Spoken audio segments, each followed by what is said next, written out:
Nous avons consulté l'avis des experts sur la reproduction des lémuriens et leur rôle dans le reboisement.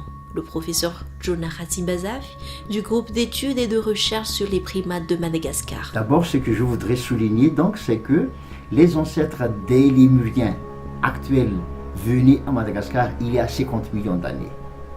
Et pendant ces 50 millions d'années, qu'est-ce qu'ils ont fait?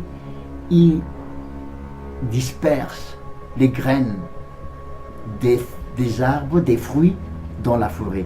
Donc, les lémuriens jouent un rôle crucial pour maintenir la composition floristique et l'intégrité de la forêt. Parce que c'est déjà prouvé scientifiquement que la germination de certaines plantes, les graines de certaines plantes, est plus rapide, plus vite, après avoir passé dans le tube digestif de l'animal. Donc, si cette espèce n'existe plus dans la forêt, qu'est-ce qui se passe? Cette plante disparaîtra aussi bien d'ici quelques années, peut-être 1000 ans, je ne sais pas, mais la tendance c'est que cette plante sera aussi menacée. Alors que combien d'espèces d'animaux dépendent de cette plante par exemple? Il y a des grenouilles, il y a des oiseaux. Donc les lémuriens jouent un rôle non seulement pour attirer les touristes, mais aussi pour la maintenance de l'intégrité de la composition floristique. Certaines espèces de plantes également, la pollinisation des fleurs est faite par les lémuriens, assurée par les lémuriens quand ils cherchent le nectar, et grâce à partir de ça, donc il y a rencontre de pollen et des gamètes qui va donner de fruits. Donc si l'espèce n'existe plus dans la forêt, il y aura aussi un problème.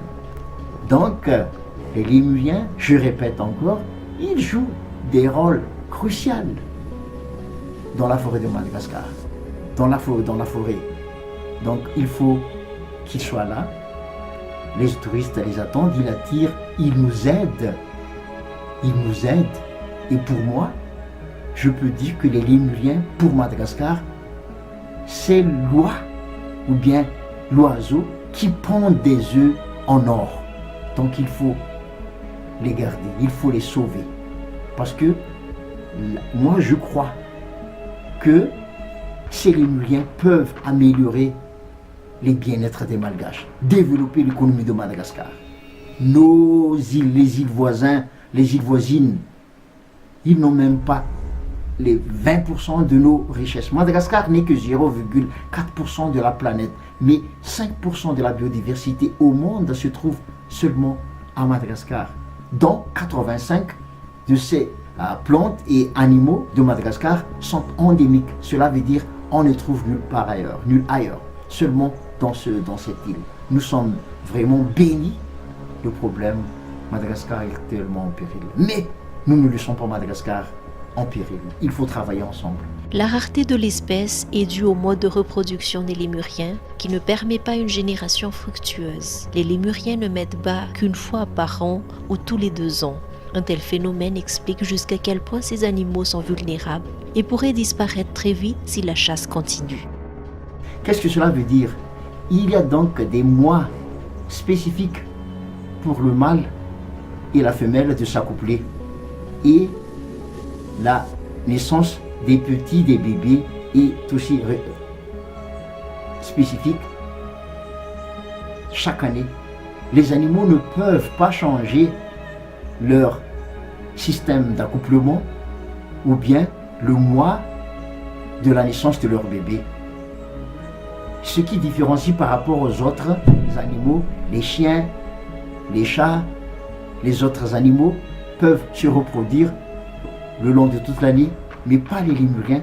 Ce qui raréfie ces animaux parce que il y a certaines espèces se reproduisent seulement tous les 2 ans, comme par exemple le Indri, par exemple le Sifaka, les propithèques tous les 2 ans, même tous les 3 ans, et un seul bébé par portée.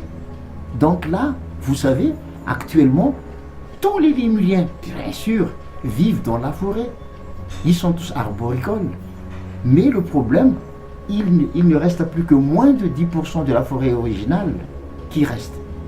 D'ici 30 ans, si la vitesse actuelle de la déforestation continue, il n'y aura plus de forêt à Madagascar. Cela veut dire qu'il n'y aura plus de lémuriens. Donc, nous voulons garder, sauver, coûte que coûte, à tout prix, ces patrimoines, ces lémuriens, ces joyaux de Madagascar pour la génération future.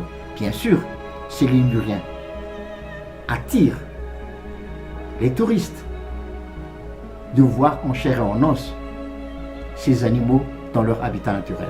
Le problème actuellement, parce que la plupart des lémuriens, ils sont territoriaux, c'est-à-dire ils gardent leur territoire farouchement contre le groupe voisin. Le problème, parce que la forêt diminue, le groupe voisin, parce que le petit né dans leur groupe natal, dans sa groupe natale, doivent quitter le groupe pour joindre d'autres groupes. Le problème, parce que les individus, le groupe voisin, à cause de la diminution de la forêt, ce sont les groupes voisins, les individus dans ces groupes voisins sont des cousins ou des cousines. Donc le problème de l'inceste, ça repose toujours.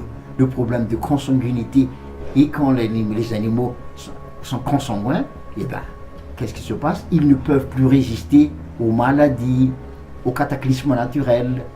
Donc c'est ce qu'on appelle, le terme scientifique, stochastique, problème stochastique. C'est-à-dire, dès qu'il y a des problèmes, ils ne peuvent pas résister parce qu'ils sont faibles. Donc il faut que la forêt soit grande, et ça c'est le devoir de nous tous. Il faut faire la restauration, la reforestation, afin que ces animaux vivent, parce qu'ils sont, comme j'ai dit tout à l'heure, la plupart de ces lémuriens sont territoriaux.